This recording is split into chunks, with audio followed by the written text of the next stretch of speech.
hit record.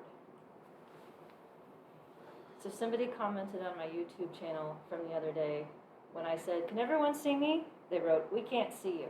Like, I know. It was sort of a rhetorical question, but it was actually intended for the people I'm physically looking at. I know you can't see me on YouTube, and I like it that way. I do not want videos of my head on the YouTube talking. Do you know what it says in my high school yearbook next to my senior picture? Not pictured, because I hated taking pictures so much I never even got senior pictures. Wow. Yes, I hate having my picture taken. So folks listening from the YouTube, you shall never see what I look like in action. That's just not going to happen. You get to hear my lovely voice and see my lovely slides, and that's enough for free, I think. I gotta draw the line somewhere. So, anywho, things that you folks can be working on. Your next formative assessment is due Monday night. You should be able to complete that. Once again, that is just a opportunity for structured review. You get 2 points if you give it a try. If there's aspects of it where you're not sure what I'm asking, or if there's questions that come up while you're thinking about the material, please put them in your answers, and I can use those as a basis for discussion in class. Your homework 2 is also available. That's not due for another 10 days or so, but you can get started on it now. Trying to remember what all I put in that one. Yep, you should be able to do the first part of it, and then probably by the end of today, the whole thing. So we are actually ahead of schedule with respect to those homeworks in terms of my planning. Anything else that I'm forgetting? Logistics-wise, schedule-wise? Questions? I will mention that registration for classes is going to be open relatively soon, I think, within the next month or 6 weeks or so. If anyone is thinking that they eventually want to take factor analysis and structural equation models, this fall it is coming back, and that would be an excellent time to take it, because the material that you're learning in this class is directly designed to lead into that class. In particular, at the end of this semester, we'll be doing path models, which is an underlying component of structural equation models, which are path models with latent variables, as well as the link function aspect. In particular, the unit we're about to start either today or Tuesday with respect to ordinal data shows up in SEM as well. Oh, we have a comment. Great class. Thank you very much. I try. But in terms of timing, that class would be good to have immediately after this one if your schedule permits. And it's Tuesday, Thursday. I don't remember which time slot it is. The other class I'm teaching is longitudinal. So that is coming back as well, and it would be a good time to take that too. So just, come on down. Come hang out with us. I intend to continue doing the hybrid option for all of my classes pretty much for the rest of my life, I think, at this point, because I like giving folks the flexibility, and it's honestly not that much more work for me to talk to my computer monitor or talk to the faces I see in front of me. So if it makes this experience more inclusive and flexible for folks, then why not? So that's all I had to say about that. Anything I'm forgetting? We're good? Yep. Okay, cool. Then let's see here. We were talking about modeling binary data.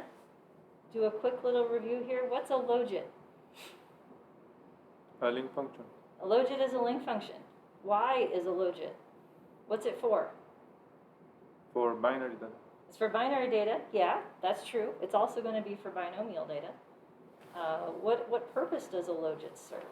And I am watching the chat window too, for those of you who are feeling shy. Or you can use your voices. We can all hear each other. Bounded outcome? Yeah. So a logit is a link function that takes a bounded outcome, such as probability that's bounded by 0 and 1, and stretches it into an unbounded continuous outcome that we can then predict with a linear model. So the logit, or otherwise known as log odds, is the log of the odds of the probability, and then you have to figure out whether it's of a 1 or of a 0 based on what your software is doing. I find it much more intuitive to predict the 1 rather than the 0. So that is how I tend to set up my models if I am given the choice. So once we get over that hump with respect to predicting binary outcomes, the rest of the interpretations of a standard linear model hold. You can talk about intercepts as the predicted outcome in logits when all the predictors are 0. You can talk about slopes as the change in the logit for y per 1 unit change in x. And if you want to provide an effect size, you can unlogit that slope, exponentiate it, and turn it into something called an odds ratio. And that is very common, particularly in medicine. To me, it's very weird because an odds ratio for a positive slope is somewhere between 1 and positive infinity, whereas an odds ratio for a negative slope is shoved between 0 and 1. So that asymmetry bothers me, but it's the way of the world, so we shall participate in that. So yes, thank you. Log of the odds of the probability of 1. Commit that one to memory. It'll make it easier. And to get back and forth, what's it called if I want to go from logits back to probability? Inverse link. Inverse link. Yes, the I-link function in SAS. And that is e to the logit over 1 plus e to the logit. That's another one just to commit to memory. That will make life a little bit easier. All right. So you ready to dive back into an example? Any questions before we do? Anything you want to go over? No? We're good? Yeah? Yeah, I Any have a question, but it is related to the last part of the assignment. Mm-hmm. I have a question because when we want to predict some outcomes, why do we have to include in the prediction function using R the other categories from the intercept or reference category, the variable that we are using to construct the dummy variables? Why do we have to include in the prediction code the other two categories, set or fixed at 0, when we want to predict the intercept probability of any outcome? Okay, so to repeat the question, it was why do we have to include 0 values for predictors when we're predicting a conditional logit or probability? Exactly, for the intercept or for the reference category. Mm-hmm. Why do we have to include them? What happens to predictors that you don't reference is something that differs across software programs, and it even differs within software programs. So for instance, in SAS, if you denote a variable as categorical and you don't refer to it in an estimate statement, it marginalizes over it as opposed to holding it to 0. Mm-hmm. So to make sure that I know what I'm getting, I am in the habit of being explicit with respect to what is being held to what when I lay out the predictors. So if you get a different answer when you are not including a predictor held constant at 0, then it's probably substituting some other value for it. Like the mean of the predictor would be my best guess. Okay. So it's one of those things you have to look in the documentation to see what happens to the predictors that you don't reference. Okay. What is the default in terms of how they're handled. Yep. Thank you. Sure. All right. Other questions? Okay. Then I am on example 2A, page 11. Let's start there. So examining a model with interaction terms. To remind you that the story, I borrowed these data, and we're predicting the logit of whether or not someone's going to apply to graduate school. In this example, it's a binary outcome. In the next example, it's going to be a 3-category ordinal outcome. And we're predicting this with a linear slope for undergraduate GPA, a slope for whether or not they have at least one parent with a graduate degree, whether or not they went to a private university. And then the 2 new terms that I'm adding in here are interactions of GPA and parent graduate degree, and GPA with private. And note what's not at the end of my equation here that would normally be here. What's missing out here? Most of the time when you see a linear model, after the predictors comes some Error. stuff. Error, no? The error, the residual, or random effects, and E. Yeah, I use E for error. In this case, it might be epsilon or something else in someone else's notation. And that's not there, not because the model is perfect, but because E does not have an estimated variance. Yeah. So in the binary distribution, the variance is conditional on the mean. At each point, it is a different variance based on what the predicted mean is.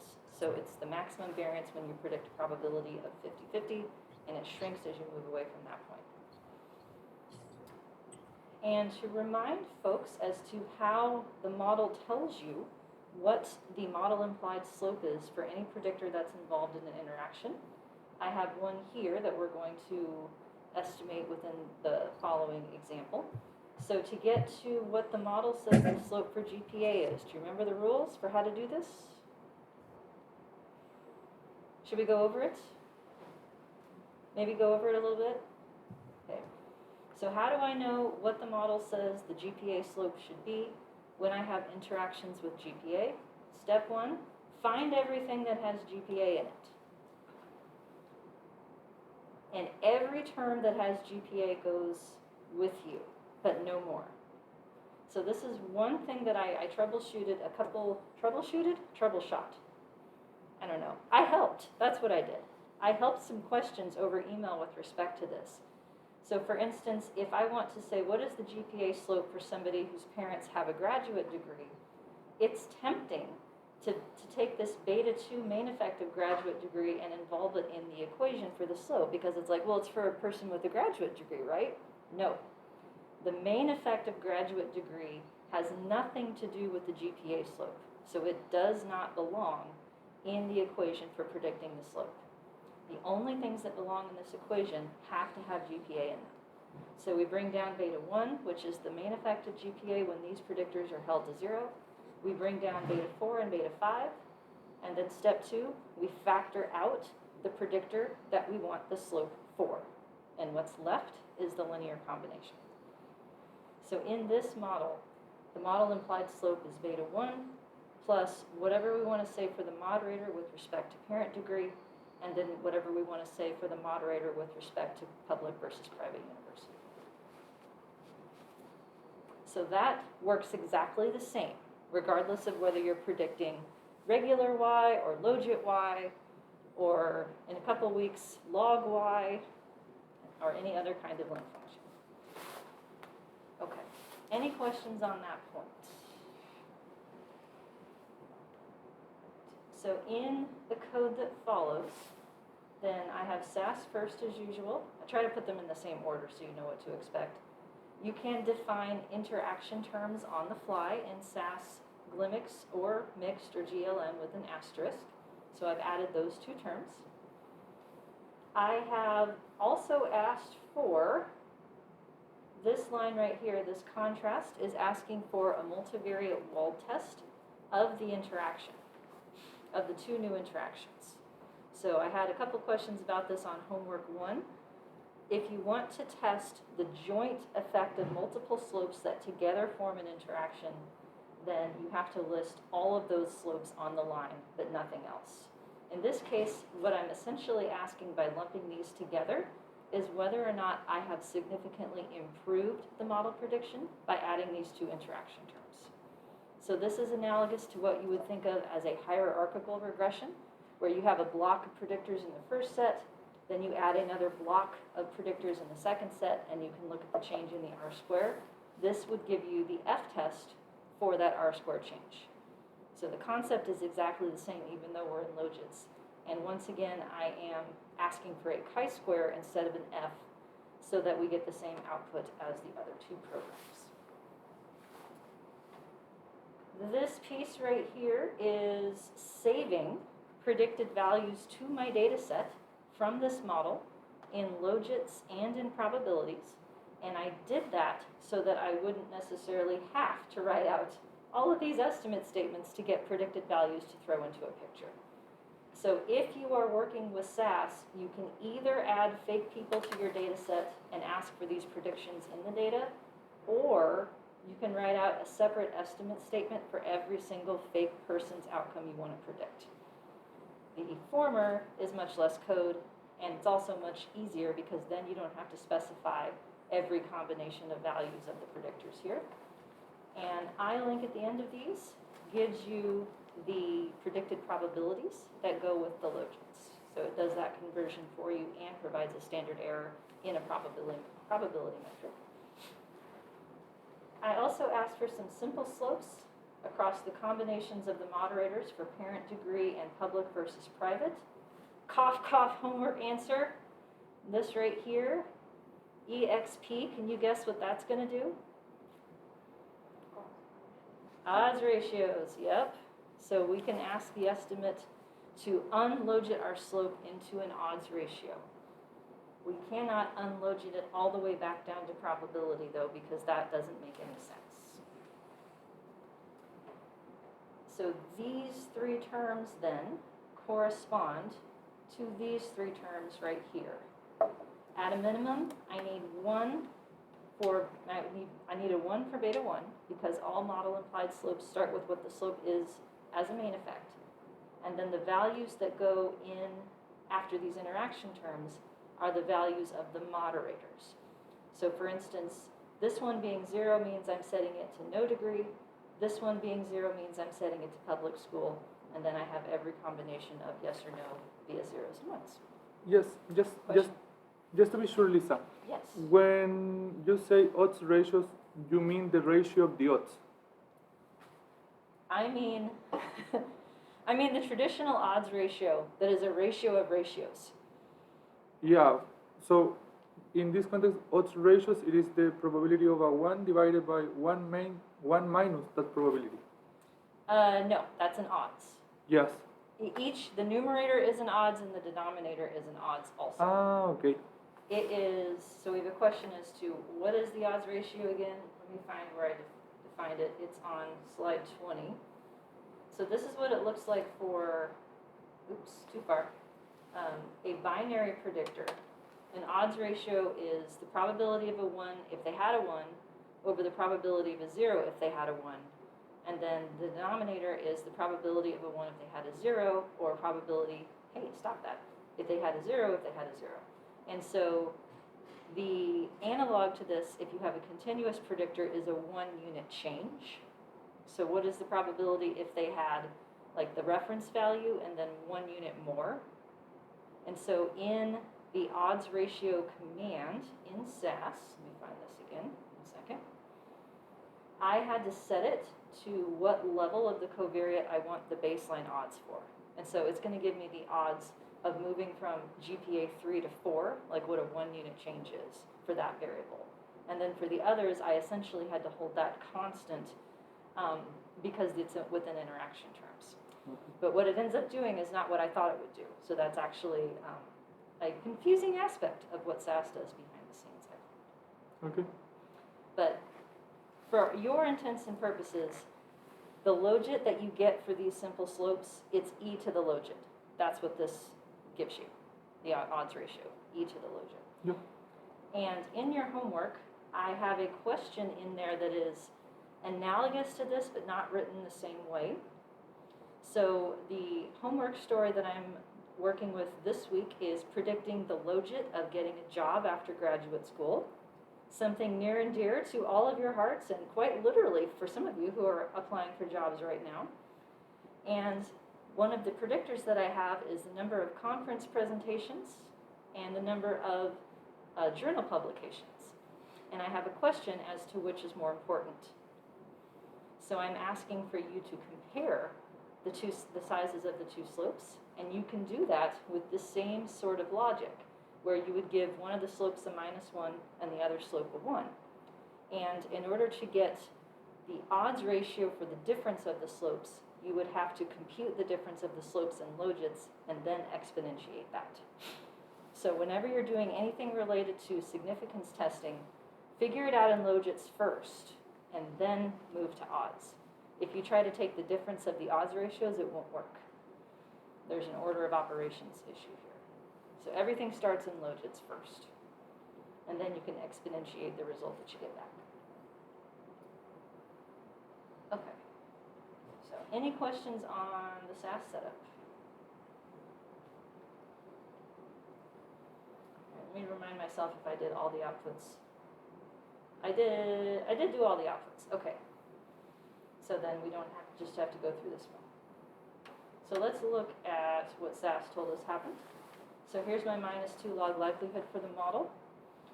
And we haven't really talked about this number very much. I use it at this point in the semester as a check for whether or not you have the right model. Because if you have the right outcome and the right predictors in your model, you'll get the right -2 log likelihood. keep in mind that this value does not have any meaning in an absolute metric. Like, you can't look at this and say, like, is 528 good? I have no idea. This number only has meaning relative to alternative models that have different predictor effects specified for the same data.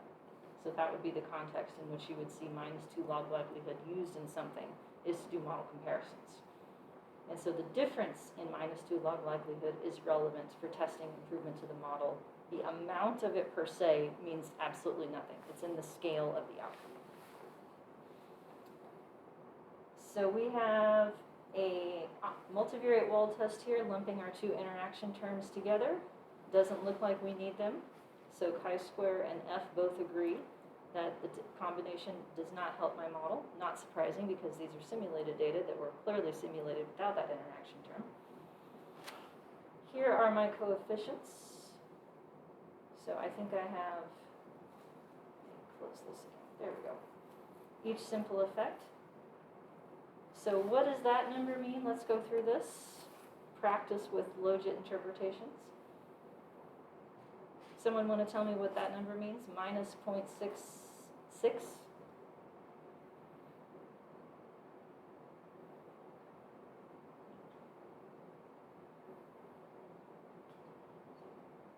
No one wants to be brave. Let's make it a multiple choice question. Is this in Logit's, odds, or probability? Yes. Start there. Log of the odds of the probability of a 1. Yes, this is in Logits. That is correct. So this is a Logit of some kind. What is it telling me?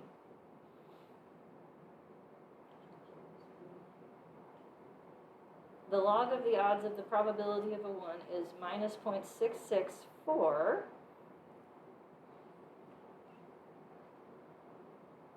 Chin Chin, I can't hear you. I saw your mouth move though. So, Whisper louder. For GPA less than 3, Yeah, GPA 3. And parents don't have a degree, and for non-private school. Yep, somebody who went to public university whose parents don't have graduate degrees and who is a 3.0. So the intercept is the predicted outcome in Logits for that kind of person. In other words, the intercept is the predicted y when x is 0. That is still true, even in this class.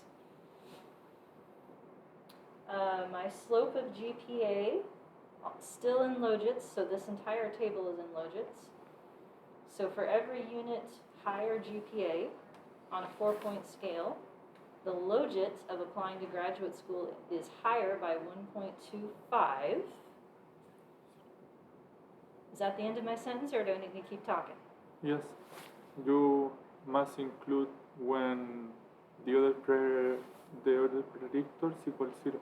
When the other predictors equal 0. Exactly. So this is a unique conditional, or what people call a simple main effect, meaning it holds only for the 0 values of these interacting predictors. So in that kind of person, GPA doesn't matter. What about people whose parents have graduate degrees? How would I describe the difference in the slope via that interaction term? Make it a little bigger. What's it doing to it? The interaction has a weaker effect on the main slope. Yeah, the interaction is weakening the effect of GPA. And I say that because this is a less negative pattern, where this is the effect of GPA in people whose parents don't have a graduate degree. That slope becomes less negative by 0.83 in people whose parents do have a graduate degree. Not significant, but again, I want you to know what to do with the numbers. So there's less of an effect of GPA in people whose parents have a graduate degree. Same pattern with respect to people who went to a private university. Their GPA slope is also weaker. We don't know if it's still significant or non-significant. We would have to look at the simple slopes I asked for via the estimate statements to figure that out. And then these two, those are simple main effects between parents who do not versus do have a graduate degree, and public versus private, conditional on GPA equals 3. So those are also conditional. Same stuff as before. Now, odds ratios. In SAS, it gives you odds ratios, and the one that we get for GPA is not e to the slope for GPA. So this slope, if you take e to that slope, it is not this number. What it has done, without my permission, is somehow marginalize across the interacting predictors. So it's the odds ratio for like the average person, not the odds ratio for when those predictors are 0. So I do not find that number helpful at all, but that's what it gave me. So if you want to know for sure what you are getting with respects to odd ratios, you would want to ask for them yourself. And so that's what I did in the last 4 estimate statements. I asked for what the GPA slope is for each combination of 0 and 1 on the interacting predictors. And I get them right here. So there's the slope that was in the model. The exponentiated estimate, as this column is called, is right out here.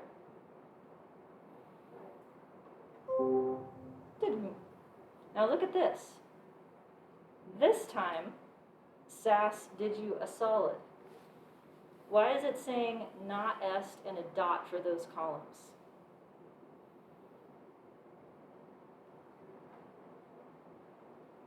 Because that's actually good. That's helpful.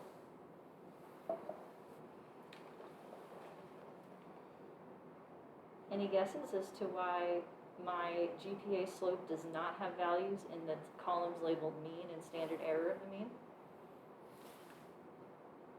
Because based on the means, we have the standard errors? Say it again? Because based on the means, we have the standard errors?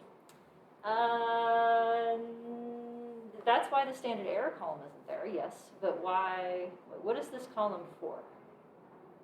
Do you remember? It's a terrible name.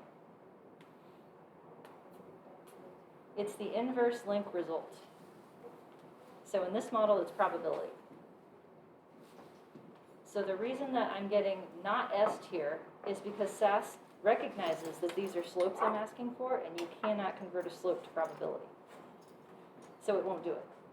It did it before, but it doesn't do it now. So I think the difference is that I asked it to exponentiate the slope, and that cued it in to the fact that a probability would not also be relevant.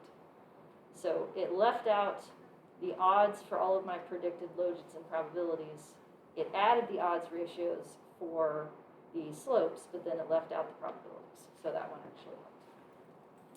And so then here's the results from my fake people.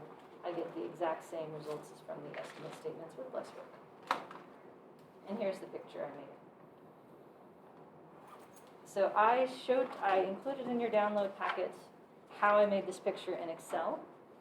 And one thing that I want to point out is that, you see how these lines are a little bit bendy on the right-hand side? That's because the right-hand side, the y-axis is probability. So there's only 3 points creating this line here, which is why it looks sort of jagged. But in general, when you show predicted outcomes on a probability metric, you should see that sort of S-shaped curve as you go across things, whereas the line should be straight when you're predicting in logits if you have just a linear effect. So sometimes it can look like you actually have nonlinear slopes or interaction terms when you plot in probability that are just a consequence of the conversions from logit to probability. So what the model predicts directly is on the left-hand side. This is the predicted logit for each kind of person. I then back-transformed those predicted logits into probabilities via the inverse link function of e to the logit over 1 plus e to the logit. So again, order of operations here is critical. You cannot unlogit a slope into probability. But what you can do is compute the effect of the slope in terms of creating predicted outcomes, and then you can take those predicted logit outcomes and convert them into predicted probabilities. And that's how I made the picture.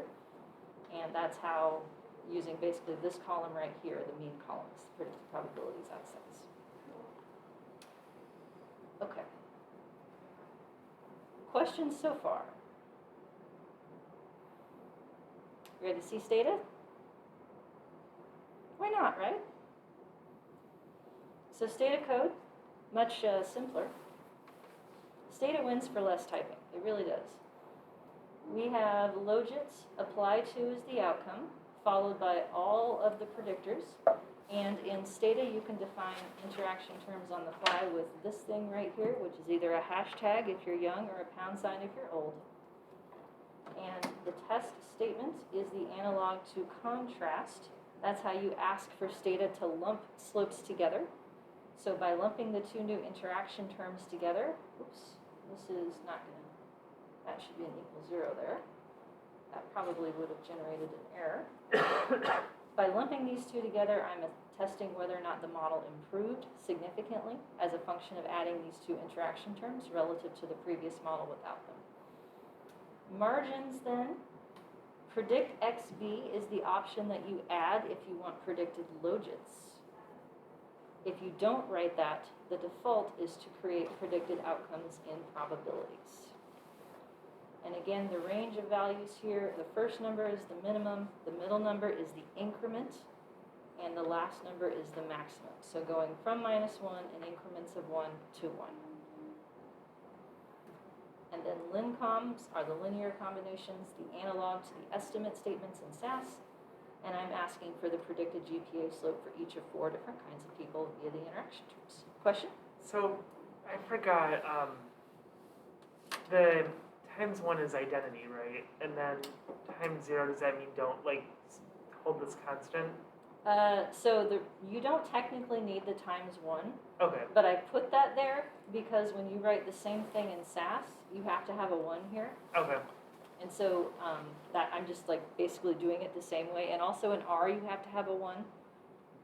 But what is going to happen in the stata output is when it rewrites this command, it's going to evaluate it, and these two are going to be gone. Okay. Because they're ×0. So I am in the habit of, when I write these things, of including every term that could possibly be involved, and then manually setting those to 0. That way I can see if I've got all the combinations that I want across the moderating variables. So the lincoms up here are going to give me these simple GPA slopes in logits, and then I asked for the exact same model with an OR at the end, gives me odds ratios instead of logits, and each of these lincoms with an OR at the end then exponentiates those simple slopes and logits into odds ratios. So it gives me everything that I need. And so here's the results in stata. The only things that are different, again, it gives you log likelihood rather than -2 log likelihood. But at the top of this handout, I included a little snippet of code that you can borrow and just paste after your logit call that will convert your log likelihood into -2 log likelihood. This thing right here, it says LR chi2. That thing is not a multivariate wall test. That thing is a likelihood ratio test, which we haven't really talked about yet. But it's going to be a different number than what the multivariate wall test gives you, because it's a different way of testing significance.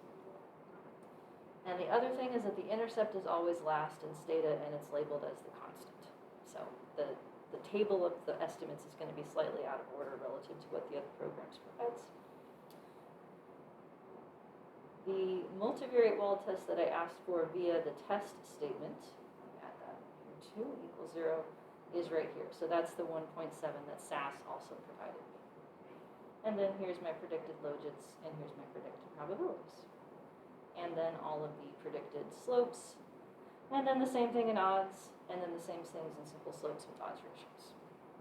So all the same stuff matches exactly across these two programs for this model. All right. Any questions on stata?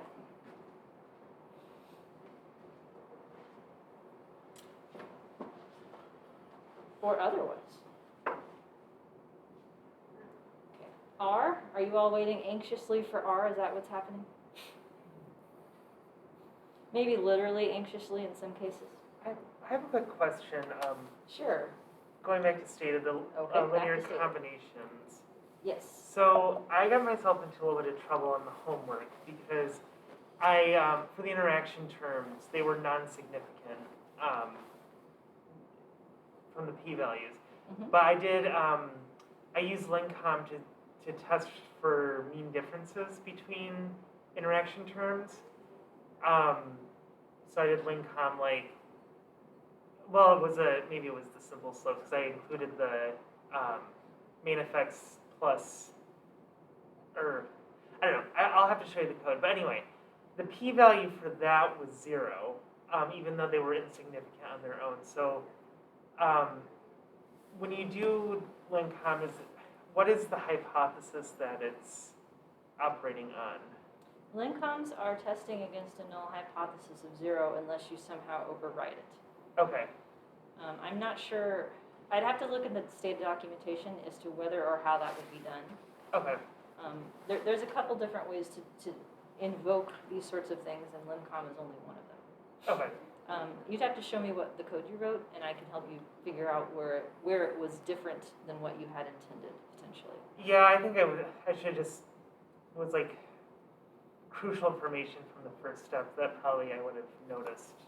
You know, it would have changed things, but just not paying attention to everything on my end, but Okay.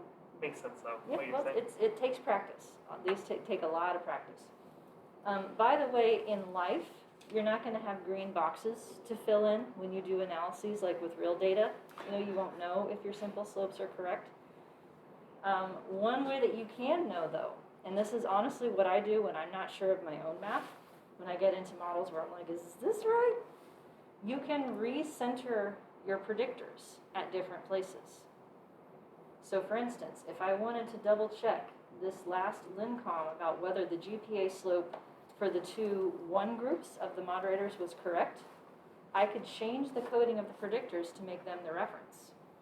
And then the GPA slope that I get directly out of the model would be specific to those new recoded predictors being 0. So that was originally how I learned to do this, was to change the centering or coding of your model so that your reference slopes are for a different group and repeat the process as often as needed. I didn't learn how to do this until I was already a tenure-track faculty member. And it was one of those things, it was like, oh my God, why didn't I learn this sooner? So this is why you're getting it from the get-go.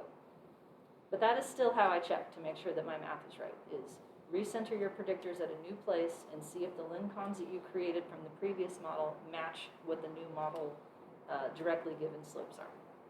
So just a pro tip for you. Or maybe it's more of an amateur tip, but anywho. Our output then, our code, our output. So much more to code than the other programs. So I'm on page, what page is this? 16, that's where I'm at. So the same model in R. So I have family equals binomial, in this case, handles both the use of a Bernoulli distribution and the Logit link. You'd have to dig into the options to see how you would specify alternative links. GLM is the package I'm using for this. I end up moving to a different one called VGLM, I think it is, or VGAM for the next example, and it has a lot more choices to it than this one. The model is right here, and a couple things that I screwed up the first time I tried to do this. Number one, it adds your interaction terms at the end of your fixed effects, whether you write it that way or not. And the order of all of the statements with respect to being able to get linear combinations, the order is what it wants, not what you want. So you end up having to have the interaction terms at the end anyway. So I would just get in the habit of writing it that way, even if you want to put them sooner. And the other thing I figured out is that whichever predictor is listed first, it needs to be listed first in the interaction term as well. So R gave me an error when I tried to write like pair D and then GPA 3 second. SAS is fine with that, but R did not like it. So those are the two things that I discovered the hard way that I want to save you a little bit of trouble. So odds ratios then is the next piece of this. So I'm saving the model. output as model to int, meaning interaction term. I'm then asking for odds ratios for the coefficient. I'm using GLHT for general linear hypothesis tests to do the joint chi-square test of the two interaction terms. So setting those two slopes to 0 and testing the difference via a chi-square test. You can also use F within this routine. And then the new prediction function that I found within the package margins looks like Stata with respect to being able to specify predicted values over a range of predictors like this. And if you do type equals link, then you get predictions in logits. And if you do type equals response, then you get predicted probabilities instead. And then last but not least, we have the simple slopes for each level of the moderators for GPA. So again, the order of these coefficients corresponds to the order of the fixed effects, which it's easier if I just scroll down here. So because what I want is the GPA slope, and that is second, that's why there's a 1 in the second place for all of these, because that's the thing I'm estimating. The intercept is not involved. The main effect of parent degree is not involved. The main effect of private is not involved. The way that I tell it to get the GPA slope for particular values of the moderators is by filling in the zeros and ones of these last two terms, which are the interaction terms. So it's trickier in R because it's not specified next to the predictors. You have to look at the order and count how many over you are. There may be ways to do it where it is specified, but that would take more code. So this is the way that I've made it work thus far. And then last but not least, I did my own odds ratios by exponentiating the coefficients that I got out of this GLHT statement.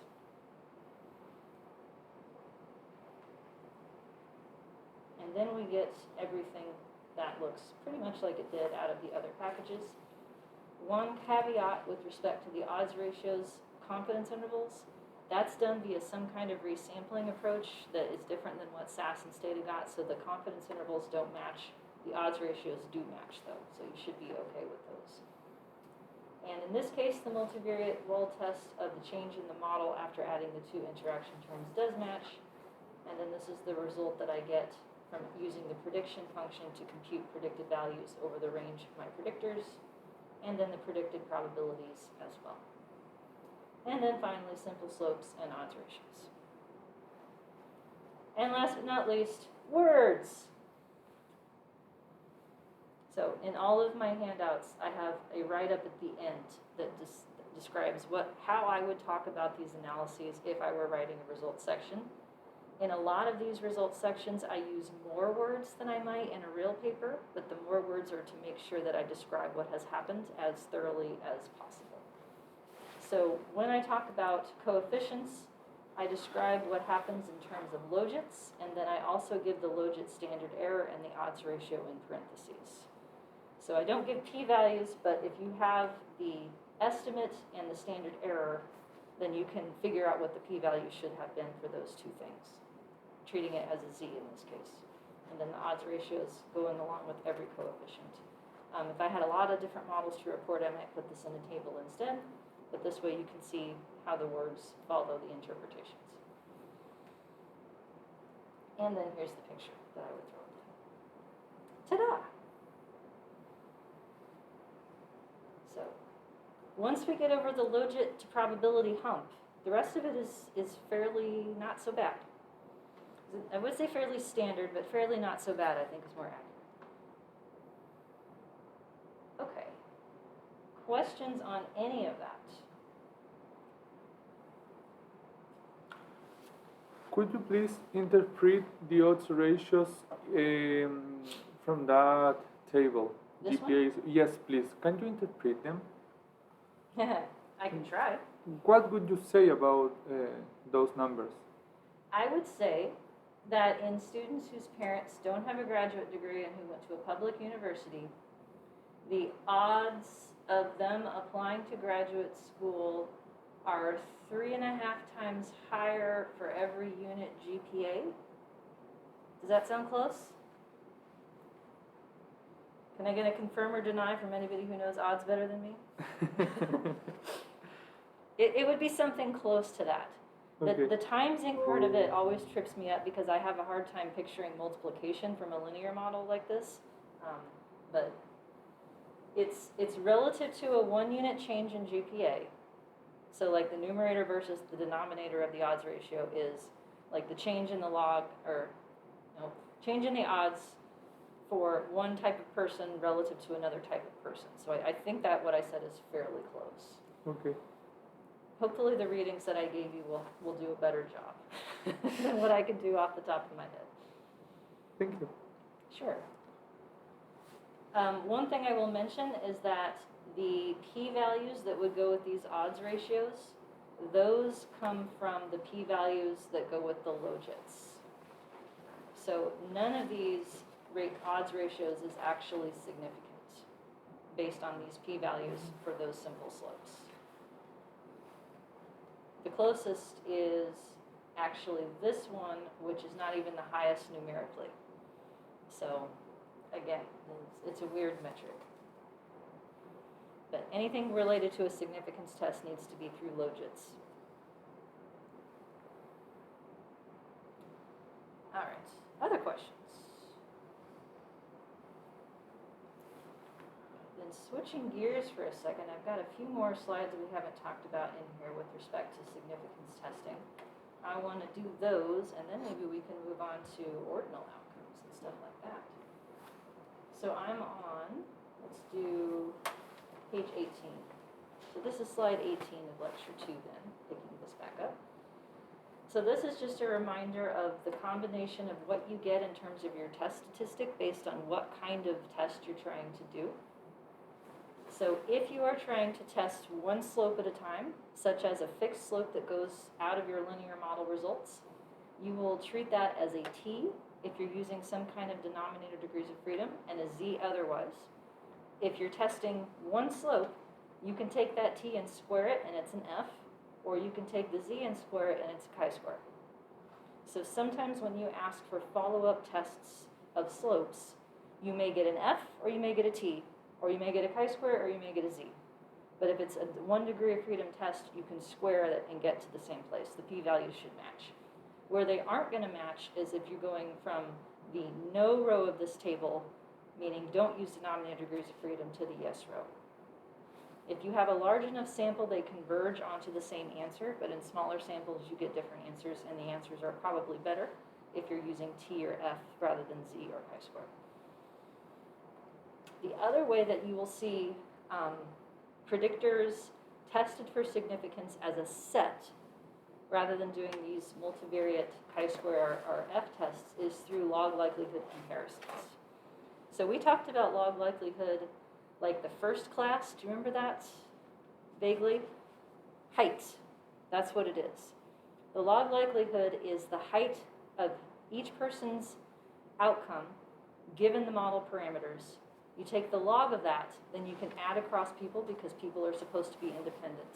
And the sum of those log heights is log likelihood. And in that metric, taller, bigger values are better. Meaning, like, if you can find a model that makes the data more likely, that's better. However, because comparisons of log likelihood, those values are distributed as a chi-square if you take -2 times their difference. So the difference between log likelihoods is what we use for significance, and it's -2 to make the direction the right way and to make it follow something that looks like a chi-square. So because eventually, in order to use a log likelihood, you're going to have to multiply it by -2 at some point, there are programs such as SAS that give you -2 log likelihood directly. And so does R, by the way, in this case. It calls it deviance. If you see the word deviance, that's -2 log likelihood. And you can always go back and forth. So we get -2 log likelihood in the output, which means that you can take the straight difference between models and compare that difference to a chi-square. That's on the next slide. Yeah, that is the next slide. It's like I knew what was coming next. One of the highest compliments I've ever gotten when I gave a talk. It's like you knew what was on the next slide. Well, that's kind of a low bar. I wrote the talk. I should know what's coming next. But I wanted to point out that for those of you who were in longitudinal, with me last spring or were in clustered multi-level with Jonathan last fall, it was all about REML in that class, REML, which stands for either restricted maximum likelihood or residual maximum likelihood. That is a flavor of maximum likelihood estimation where what they're actually working with is the residuals of the outcome and not the outcome directly. It is only possible to use for models that have a conditional normal distribution. So not this class, in other words. And so in this class, there will be no REML because it doesn't exist for generalized models. So everything that we're talking about with respect to log likelihood is regular flavor maximum likelihood. That is the same thing as what you may have heard about in your IRT class as maximum likelihood. It is the same thing that you will hear about in structural equation modeling as maximum likelihood. It is also the same thing that you may hear under the term of full information maximum likelihood, or what people say FIML, F-I-M-L, as an acronym pronounced FIML. What is the Zoom translator making of this? FIML. What does it think I'm saying? I have it shut off. I'm waiting for someone to tell me. FIML. Film. Nope, I'm sorry, that is incorrect, Zoom. It's FIML. So anyway, what the words full information mean is that the model is operating on all of the original data points to do the analysis. It's using all the individual outcomes, individual observations. That is in contrast to what is known as limited information, which does not have an acronym. Limited information means you're starting with a summary of the data and operating on that. So for instance, you can do path modeling or structural equation modeling using a covariance matrix as input. You don't even have to have the raw data. That would be a limited information analysis. And there are ways of estimating IRT models and structural equation models for categorical outcomes that use limited information estimation. And it starts with a version of a covariance matrix that's more suitable for categorical items. So this class we're using regular flavor maximum likelihood. It is full information maximum likelihood. REML is not possible for generalized outcomes. Okay. Any questions on that point before I change to the next slide? So then, one way that you will see people do model comparisons, such as testing whether a new set of predictors helps. When we get to multivariate outcomes, it's testing whether or not the model does a good enough job recreating the relationships between the outcomes, is something called a likelihood ratio test. And it is conducted in the scale of logs, so it's not actually a ratio. Step one is to compute the difference between models in log likelihood. So it's either going to be the log likelihood of the model that has fewer parameters, the simpler model, minus the log likelihood of the model that has more parameters, the augmented model, times minus 2. So like if you're given log likelihood directly, it would be this way. Or if you're given minus 2 log likelihood, it's just the straight difference. So minus 2 times the difference in log likelihood, that thing is a chi-square. And it's supposed to follow a chi-square distribution. And it's compared to the difference between models and the number of parameters. So basically the number of things you added or subtracted. And you compare that minus 2 difference in log likelihood treated as a chi-square with degrees of freedom equal the difference in the number of parameters. So for instance, if I want to do a likelihood ratio test on 2 new slopes, and I want to do it at an alpha of 0.05, the critical value for a chi-square is 5.99. So if the difference between minus 2 log likelihoods across my models is greater than 6, that means that I helped the model by putting in those 2 new slopes. So in Stata, the number that shows up at the top of your output in the right-hand corner for these models is likelihood ratio test. That's what it's doing for you relative to a model with no predictors, the empty model. So this is the version that it does. And in talking about the results of a likelihood ratio test, you can talk about it as what happened to the model after you added things, or you can talk about what happened to the model if you tried to simplify by taking away things.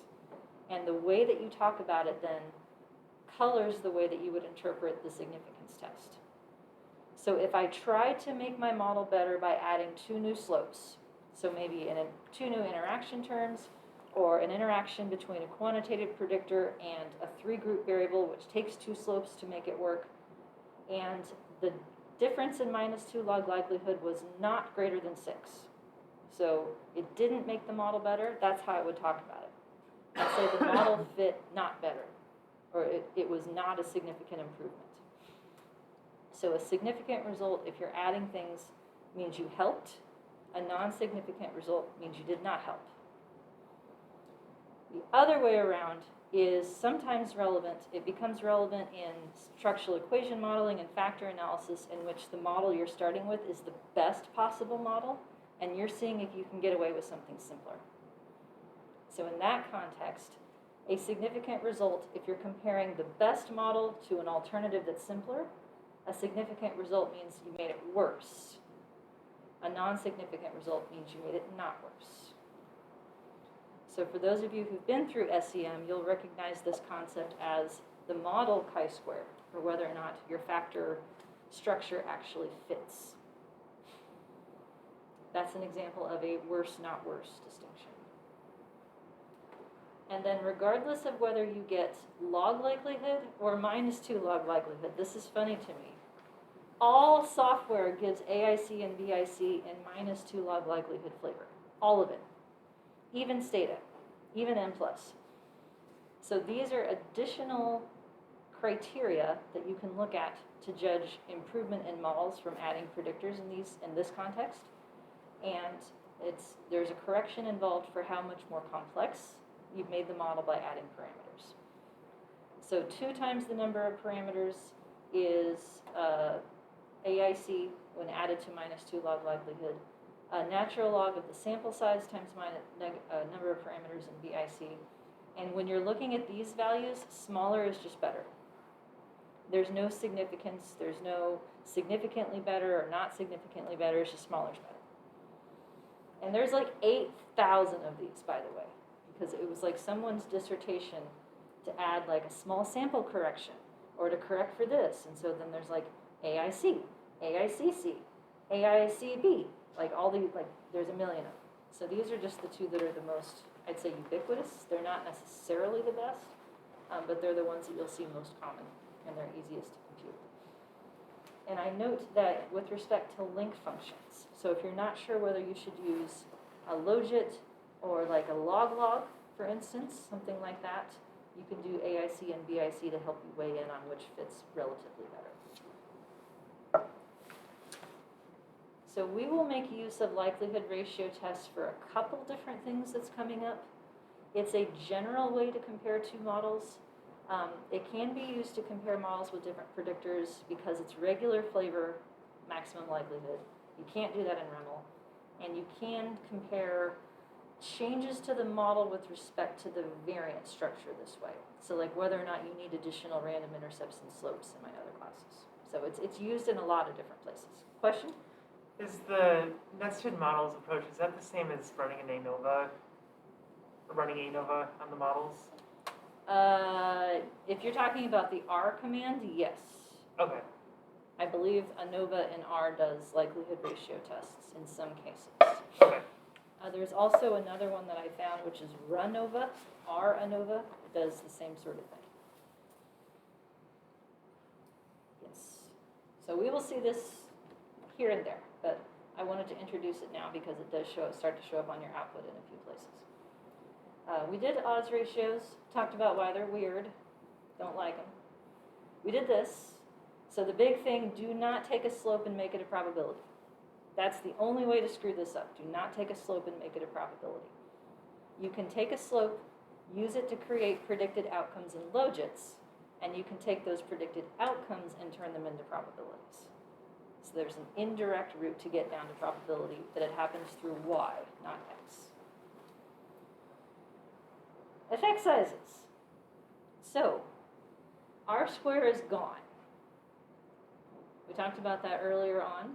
A little bit of clarifying on that. The reason that we had R square back in general linear models is because there was a separately estimated residual variance as part of the parameters for the normal distribution.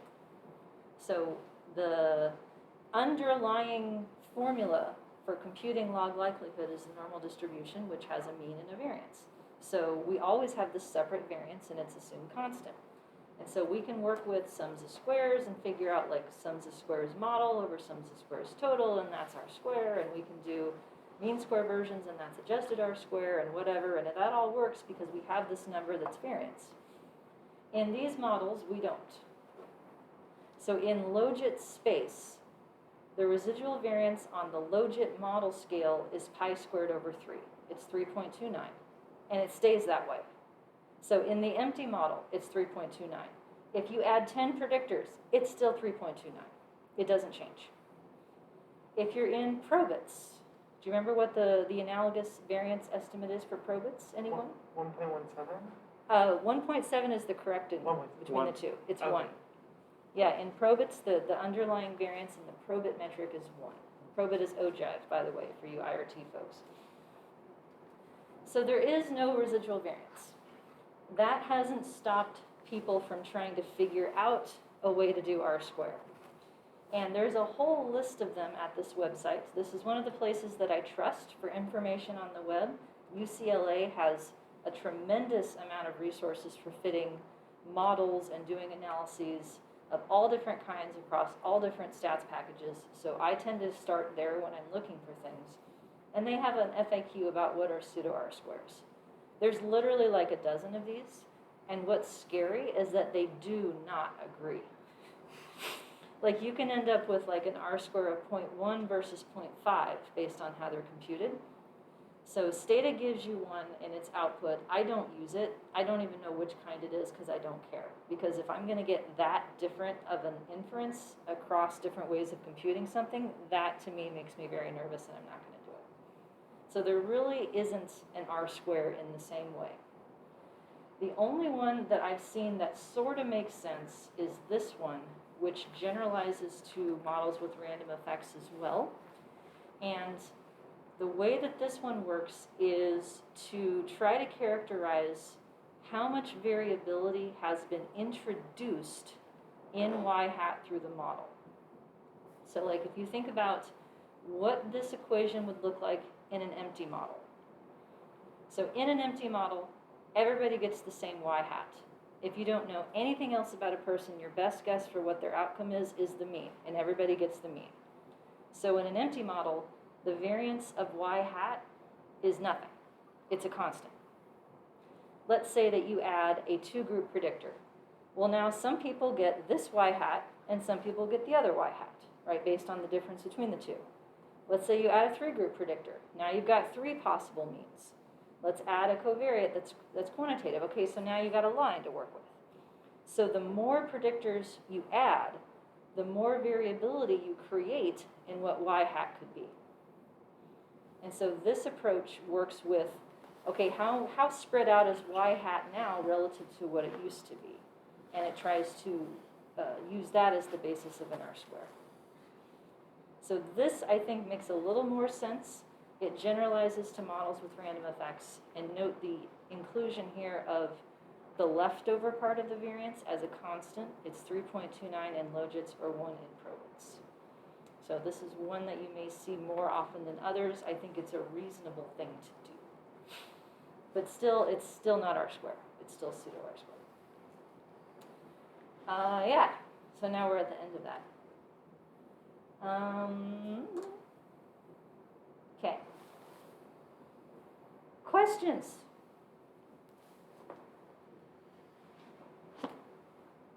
So I have a question for you folks. I have at the end of this whole thing here, let me exit out of my PowerPoint.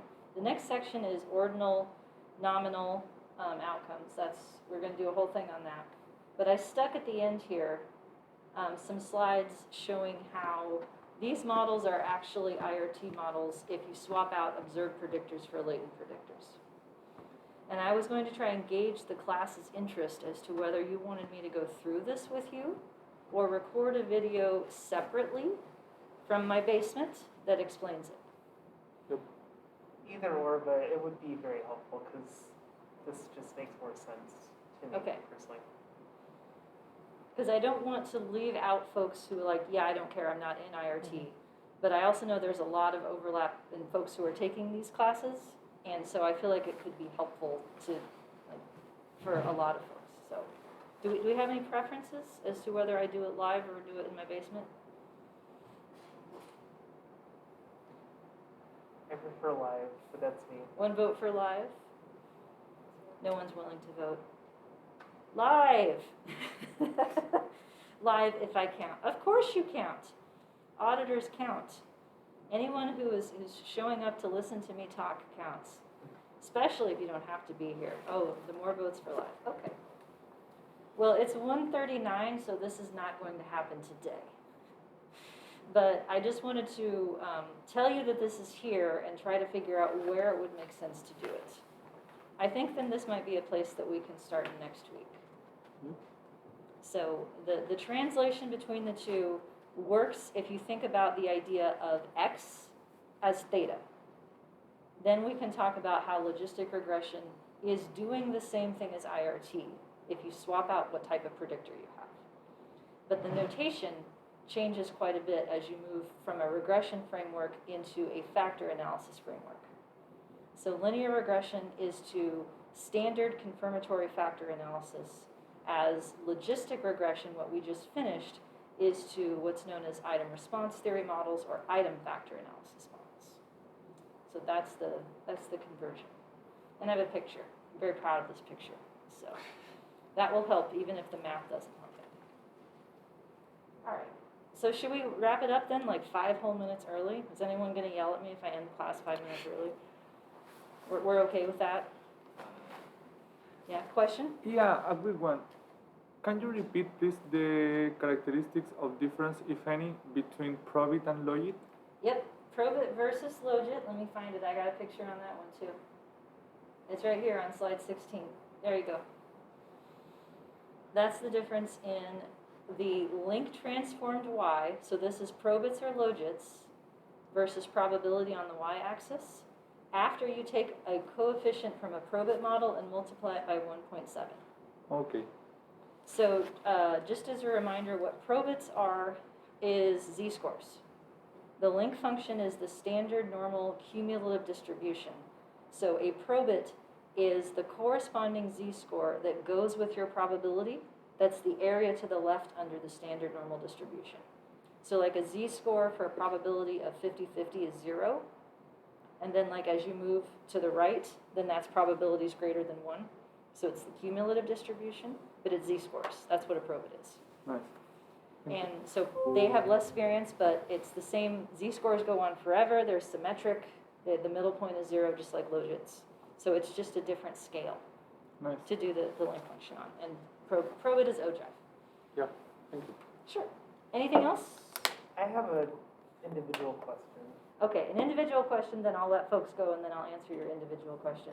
All right, bye Zoomers, bye Roomers. Thank you for coming. Have a great weekend. Please come back next week. I'll see you then.